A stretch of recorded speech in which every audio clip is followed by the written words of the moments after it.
मोहब्बत की राहों से गुजरना पड़ेगा, मोहब्बत की राहों से गुजरना पड़ेगा।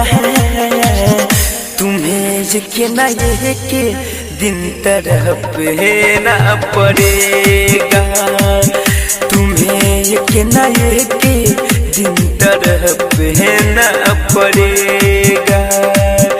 मोहब्बत की राहों से गुजरना पड़ेगा, मोहब्बत की राहों से गुजरना पड़ेगा।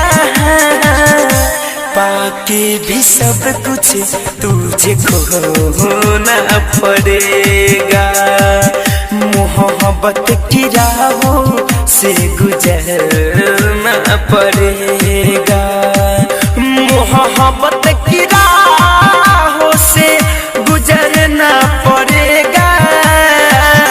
तुम्हें यकीन के दिन तड़पना पड़ेगा, मोहब्बत की राहों से गुजरना पड़ेगा।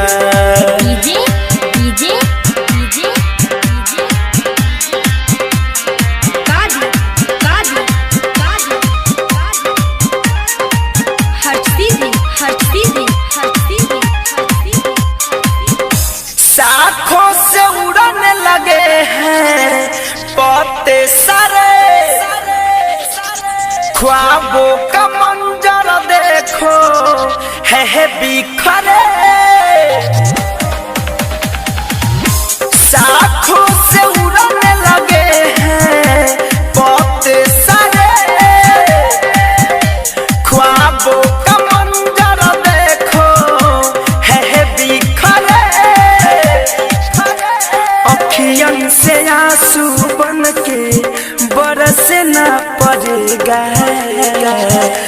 अखियन से आंसू बन के बरसना पड़ेगा। मेरे लिए तुझे रोना पड़ेगा, मोहब्बत की राहों से गुजरना पड़ेगा।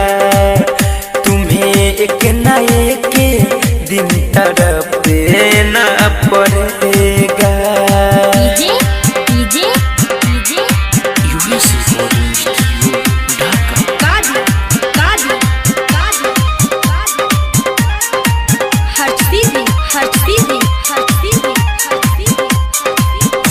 मर मर के जीने लगे हैं ख्वाहिशे मेरे,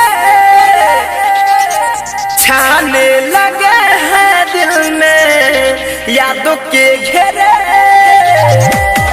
हाँ हाँ मर मर के जीने लगे हैं ख्वाहिशे मेरे,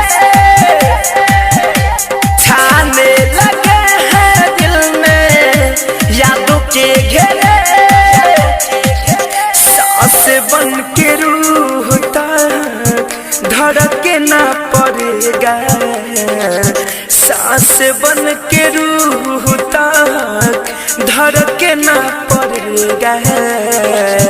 मेरे लिए तुझे रोना पड़ेगा, मोहब्बत की राहों से गुजरना पड़ेगा। मेरे लिए तुम्हें रोना पड़ेगा।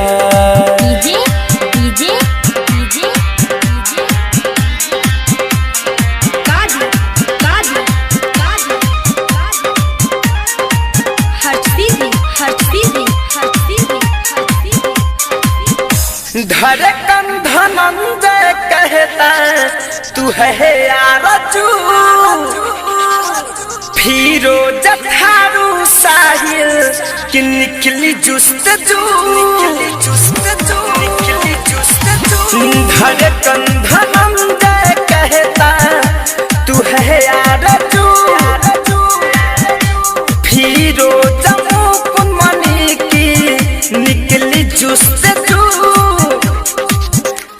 युवे धीरज के लिए संवरना पड़ेगा, युवे धीरज के लिए संवरना पड़ेगा। मोहब्बत की राहों से गुजरना पड़ेगा, तुम्हें एक न एक दिन तड़पना पड़ेगा। मोहब्बत की राहों से गुजर